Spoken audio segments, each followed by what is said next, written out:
Ya, assalamualaikum warahmatullahi wabarakatuh. Selamat pagi untuk anak-anak. Semoga kita selalu sehat. Kembali lagi kita akan belajar tema 3 tentang peduli terhadap makhluk hidup. Subtema 1, hewan dan tumbuhan di lingkungan rumahku. Pembelajaran ke-1. Nah, sebelum melanjutkan ke materi, jangan lupa klik tombol subscribe dan like-nya ya.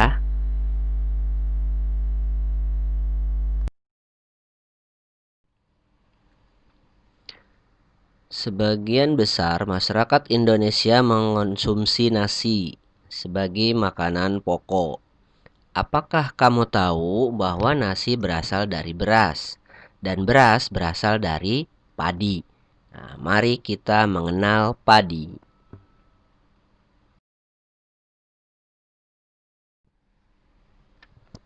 Tahukah kalian makanan yang paling banyak dikonsumsi masyarakat Indonesia? Nah, anak-anak ada yang tahu nggak? Masyarakat Indonesia itu sebagian besar mengkonsumsi apa? Nah, tentu saja padi ya. Padi itu sebagai makanan pokok ya yang ada di Indonesia.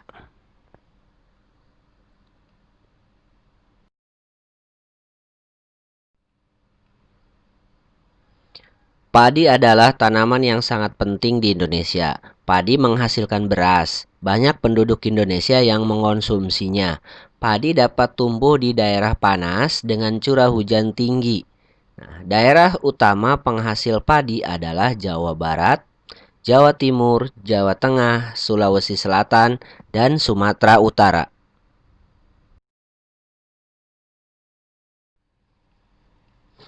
Karawang, Jawa Barat dikenal sebagai lumbung padi nasional. Pertumbuhan padi dibagi menjadi 3 tahap besar. Pertama-tama, benih atau biji padi dimasukkan ke dalam karung goni dan direndam 1 malam di dalam air mengalir, supaya perkecambahan benih terjadi bersamaan. Selanjutnya, benih-benih ini ditanam di lahan sementara. Bibit yang telah siap dipindah tanamkan ke sawah, biji atau benih tadi akan tumbuh berkecambah hingga muncul ke permukaan. Bakal akar dan tunas menonjol keluar, lalu batangnya memanjang. Nah, petani juga mengairi, memberi pestisida dan pupuk pada tanaman ini. Selanjutnya, tanaman padi berbunga hingga gabah matang, berkembang penuh, keras, dan berwarna kuning. Gabah adalah bulir padi yang terbungkus dalam sekam atau kulit padi. Gabah ini nantinya yang akan dijadikan benih. Ya, benih lagi.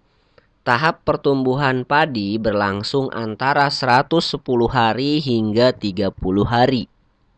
Setelah panen padi, gabah ditumbuk dengan lesung atau digiling sehingga sekam atau kulit padi tadi terlepas dari isinya. Bagian isi inilah yang berwarna putih kemerahan, ungu, atau bahkan hitam yang disebut dengan beras.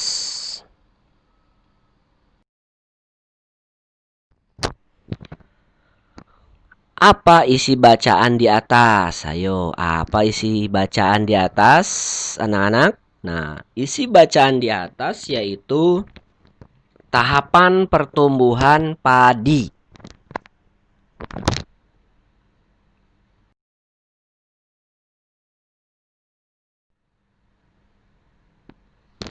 Mengapa tanaman tersebut penting bagi masyarakat Indonesia?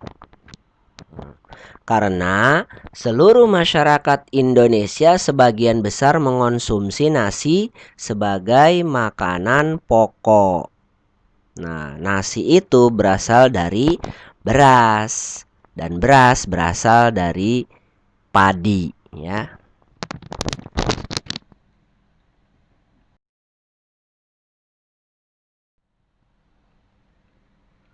Di mana tanaman tersebut dapat tumbuh? Nah, tanaman padi tersebut bisa tumbuh di daerah panas dengan curah hujan yang tinggi. Ya, jadi padi ini bisa tumbuh di daerah eh, curah hujannya yang sangat tinggi ya. Berapa lama proses tanaman tersebut tumbuh? Tanaman tumbuhan padi berlangsung antara 110 hari hingga 130 hari ya. Nah, jadi padi ini tumbuhnya tidak terlalu lama ya. Kurang lebih sekitar 3 bulanan atau 4 bulanan ya anak-anak.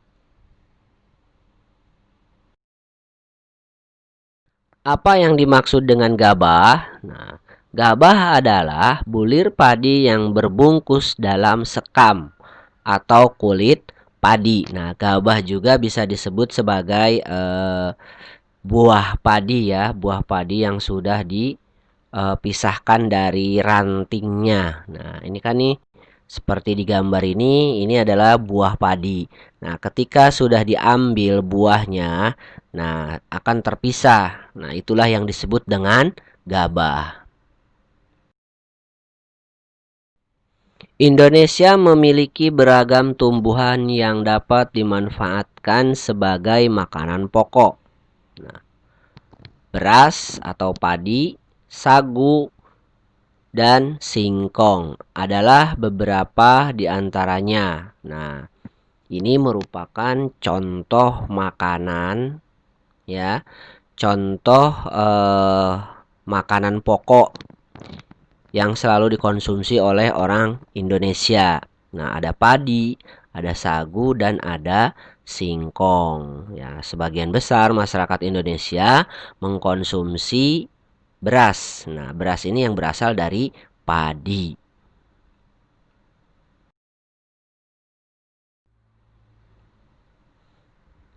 Kamu sudah belajar tentang bagaimana padi tumbuh. Nah, isilah diagram berikut berdasarkan bacaan di atas. Nah, tadi anak-anak sudah mempelajari tentang proses pertumbuhan padi. Nah, sekarang kita akan mengisi diagram yang ada di bawah ini ya.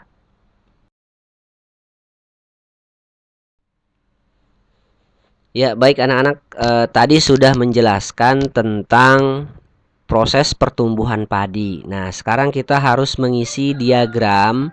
Diagram ini merupakan alur ya, alur proses pertumbuhan padi dari mulai menyemai merendam ya, pembenihan lalu sampai ke padi itu berbuah.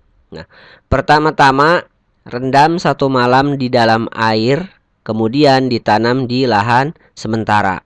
Nah, ditanam di lahan sementara ini berarti kita harus menyiapkan lahan untuk menyemai gabah tersebut ya.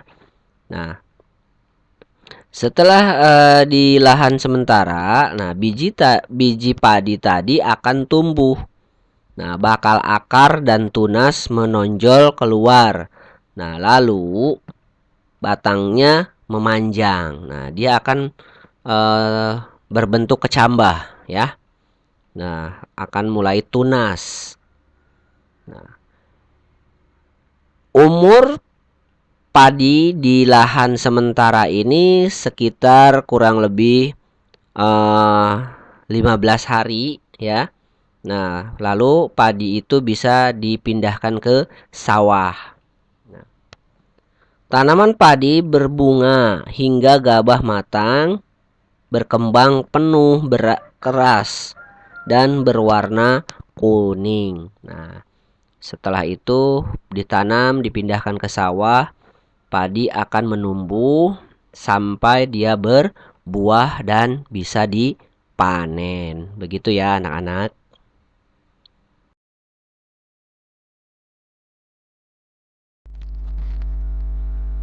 Berikut adalah beberapa cara untuk mempertahankan padi tetap dapat dinikmati masyarakat Indonesia. Yang pertama, menjaga bibit agar dapat ditanam kembali. Kedua, menjaga lahan pertanian jangan sampai lahan digunakan untuk kebutuhan lainnya. Misalnya dijadikan untuk mendirikan bangunan, ya. Contoh sekarang di daerah-daerah Karawang yang dulu penghasil padi terbesar. Nah, sekarang lahan-lahan persawahannya itu sudah banyak digunakan untuk lahan industri. Jadi kita harus bisa mempertahankannya. Nah, yang ketiga, menjaga kebersihan lingkungan sekitar. Nah, sampah akan menyebabkan banjir. Apabila terjadi banjir, maka tanaman padi tidak akan tumbuh, ya. Padi kalau terlalu banyak air, dia tidak akan bisa tumbuh. Nah, memang padi ini tumbuhnya di daerah air yang banyak, tetapi kalau terlalu banyak air, dia tidak akan tumbuh, nanti mati tumbuhannya. Keempat, saluran air dijaga agar tetap mengalir. Kelima, menggunakan beras yang tidak berlebihan. Jumlah penduduk yang meningkat akan meningkatkan kebutuhan yang besar terhadap padi. Penggunaan beras sesuai kebutuhan akan sangat membantu. Nah, jadi kita harus selalu menjaga penggunaan berasnya, ya. Misalkan pada saat makan, kiranya kita mengambil secukupnya, jangan banyak yang terbuang.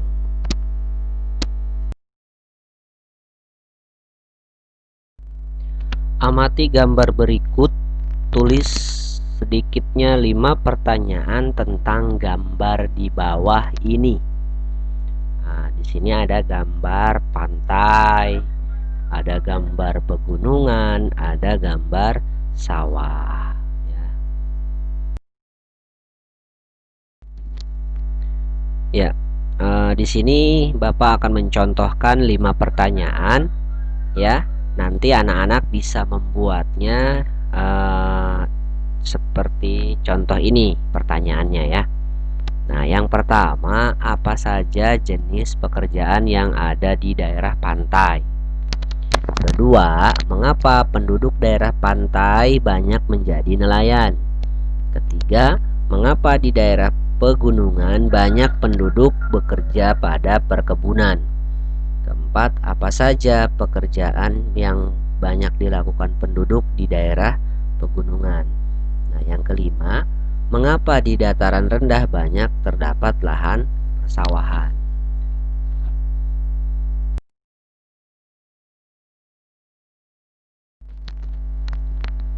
Tuliskan perbedaan yang kamu temukan dari ketiga gambar tersebut. Nah, anak-anak bisa menuliskan perbedaannya, ya. Apa aja perbedaannya?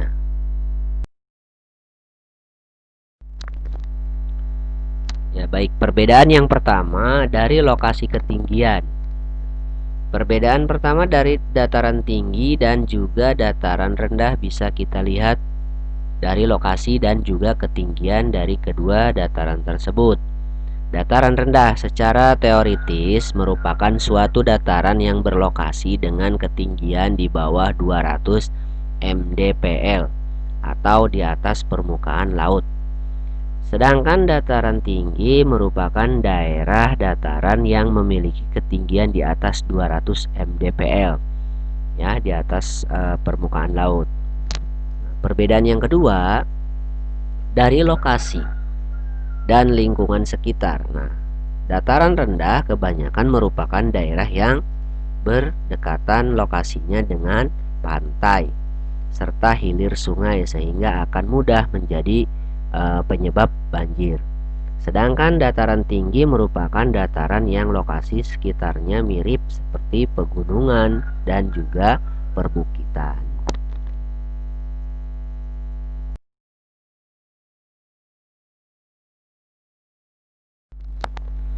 Perbedaan yang ketiga, dari sisi ekonomi dan sosial. Ekonomi pada dataran rendah lebih menjanjikan ketimbang dataran tinggi, terutama faktor pembangunan ekonomi yang menyangkut kegiatan industri, perkantoran, dan juga bisnis komersil.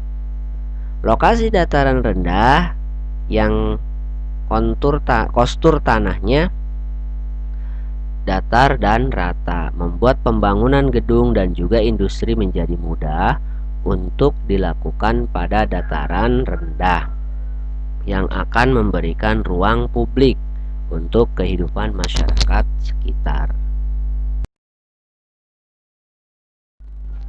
Dari sisi iklim dan cuaca, dataran rendah merupakan lokasi yang cenderung panas, kering, dan juga memiliki curah hujan yang relatif tinggi.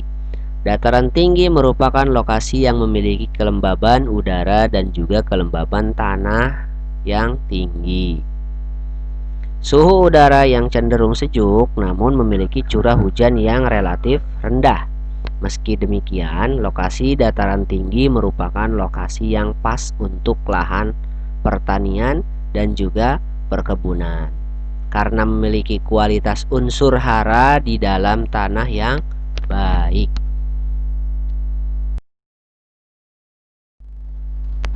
Perbedaan yang kelima dari segi potensi pariwisata. Lokasi dengan wilayah yang memiliki dataran rendah biasanya memiliki potensi pariwisata yang berhubungan dengan lokasi pantai yang akan rentan dengan erosi tanah. Selain itu, biasanya pada dataran rendah juga banyak dibangun lokasi wisata khusus seperti lokasi wisata taman bermain, tugu, dan juga berbagai macam-macam buatan.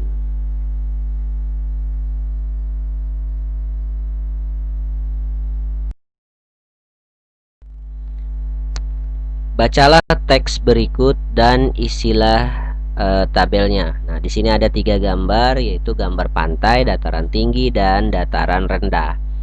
Pantai adalah daerah yang berbatasan langsung dengan laut. Pantai ada yang landai dan ada pula yang terjal. Pantai yang landai biasanya digunakan untuk objek wisata. Lalu dataran tinggi. Dataran tinggi adalah permukaan bumi yang ketinggiannya 500 meter di atas permukaan laut. Dataran tinggi biasanya dimanfaatkan untuk peristirahatan, objek wisata, dan usaha perkebunan. Yang ketiga, dataran rendah. Dataran rendah adalah permukaan bumi yang datar dengan ketinggian kurang dari 200 meter dari atas permukaan laut. Pada umumnya, dataran rendah berada di sekitar pesisir pantai. Dataran rendah banyak digunakan untuk berbagai keperluan, di antaranya pertanian, peternakan, perumahan, dan industri, serta beberapa jenis kegiatan perkebunan, seperti perkebunan kelapa dan tebu. Ya, di sini ada tabel ya, ada kolom, nomor, aspek, lokasi pantai, dataran tinggi, dan dataran rendah. Nah, yang pertama itu ciri-ciri ya. Ciri-ciri pantai itu berbatasan langsung dengan laut ya.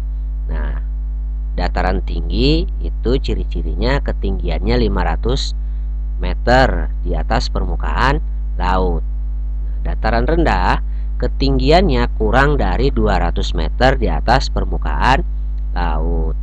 Nah, yang kedua, sumber daya alam. Pantai itu sumber daya alamnya ikan, rumput laut, dan karang. Kalau di dataran tinggi, tanaman, sayuran, dan buah-buahan. Kalau di dataran rendah, hewan ternak, sayuran, dan buah-buahan. Ya. Nah, yang ketiga, manfaat. Manfaat pantai itu untuk wisata. Ya. Nah, manfaat dari dataran tinggi sama sebagai tempat objek wisata dan perkebunan ya, tempat beristirahat ya. Dataran rendah, pertanian, perkebunan, peternakan, dan industri. Nah, yang keempat, mata pencaharian penduduk. Di pantai, mata pencahariannya mayoritas yaitu nelayan, petani tambak ya. Nah, di dataran tinggi petani dan perkebun, ya. Di dataran rendah petani, karyawan, dan buruh. Nah, itu merupakan ciri-ciri, ya, dari mulai ciri-ciri sumber daya alam, manfaat, dan mata pencaharian penduduk yang ada di 3 daerah: pantai, dataran tinggi, dan dataran rendah.